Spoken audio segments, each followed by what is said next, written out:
What is up, world? It's your boy Ton, and you are listening to the Wonton Wealth Podcast. Here, I'm going to unravel anything and everything commercial real estate related. And more importantly, we're going to add abundant value. So if you're ready, buckle up your eardrums.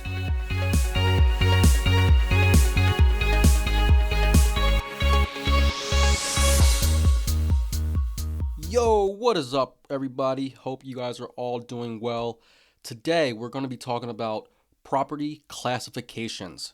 So, how many people actually knew that properties had their own classifications? I'm not going to lie, I had no idea. But being in the game for a little while, you kind of catch on a couple things. I learned that they go by a lettering system from A to D. And you're going to want to understand this because it becomes important when you're looking at comps and evaluating the condition of the building. Property classifications are a system that's used to categorize buildings based upon their quality, their condition, and even their maintenance level. But you have to keep in mind that this classification system has a lot of subjectivity to it, and it can vary on a shit ton of factors. But we're going to walk through it, and you'll kind of get what I mean. Like I've mentioned, it goes from A all the way to D. We're going to first focus on the A through C, and I'll tell you why once we get to D. But when you look at Class A properties, these are your cream of the crop. They're picture perfect, they're luxurious, they are literally the crown jewels of the real estate market.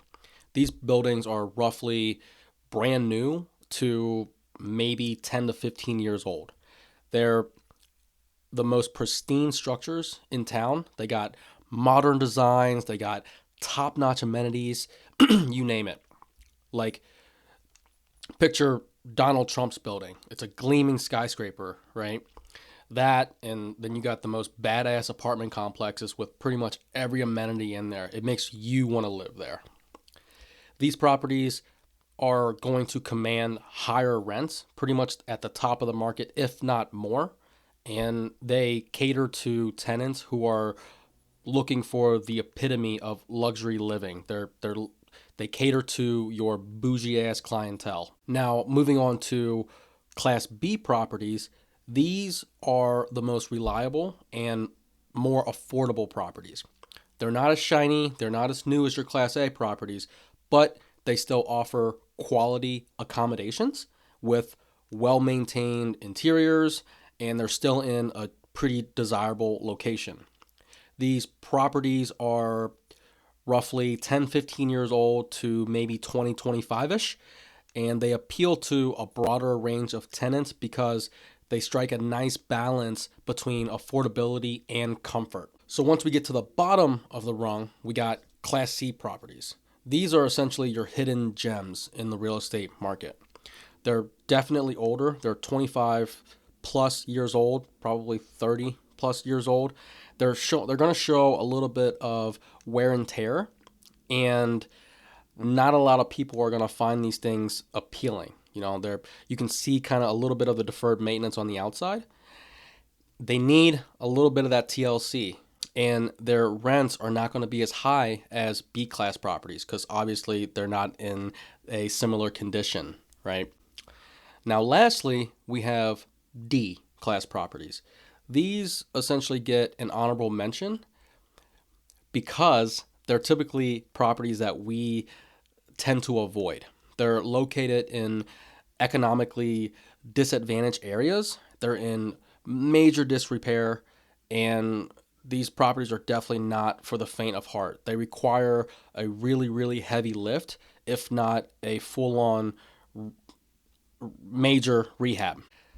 A lot of people tend to stay away from these properties because they require so much effort, so much time in order to restore them back to their brighter days. But if you're an investor with a bold vision or a knack for revitalization, these properties can offer badass returns. I will say it's important to note that the property classifications are not set in stone. Once again, there's a lot of subjectivity to it. You can ask 2-3 different people what they think this classification is, and they're probably going to give you different answers.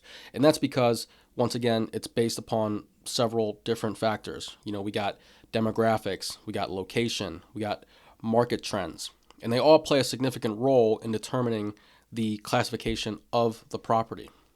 Now, on top of that, you got external factors like economic conditions or regulatory changes that can impact that classification over time. And that's where the dynamic of real estate really comes into play. So, to piggyback off of that, properties do have their own classifications based on their conditions. However, a lot of people also look at properties based on their location, and the locations also have their own little classification system. I don't know if that is set in stone and everybody follows it, but when you have conversations, a lot of people tend to classify different areas based on their appeal, right? Once again, we're looking at a lettering system from A to D. So D, I'm not going to go into a lot. That's technically classified as your impoverished areas. You think war zones. Now, A class locations are areas that are pretty bougie. They're places where everybody wants to be. Located right next to the highway. You have all the amenities next to you and the whole nine. B, still in somewhat of a desirable area, not as great as A.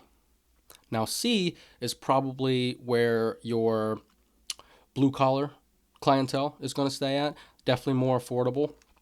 Not as many amenities. The reason why you want to know about the location classifications is that it can identify potential opportunities.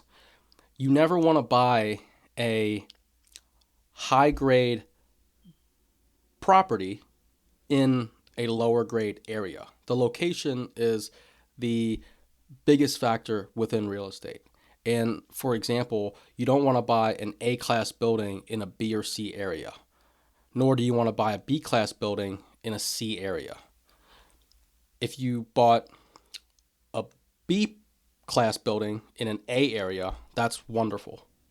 If you bought a C-class building in an A or B area, that's also phenomenal, because now you can't really change the location. However, you can change the appeal and the structure of the property.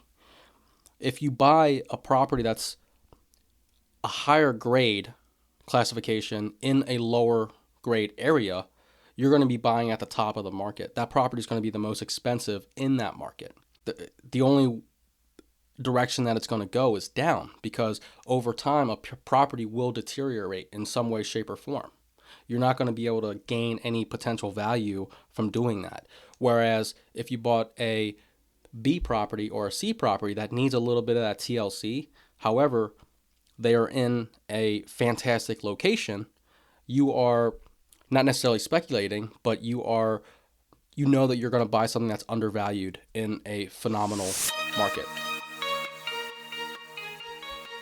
And that's a wrap. If you've made it this far, that means you've listened to the entire episode, so thank you. I hope you enjoyed it, and if you did, please leave a review on Spotify, Apple Podcasts, or wherever you're listening from. And if you've learned something or found it useful, share it with one of your homies.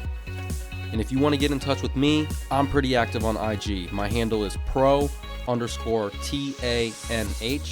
Reach out, let me know what you liked, what you didn't like, or what you want to hear about in the future. I'm here to tailor this to you. Until next time.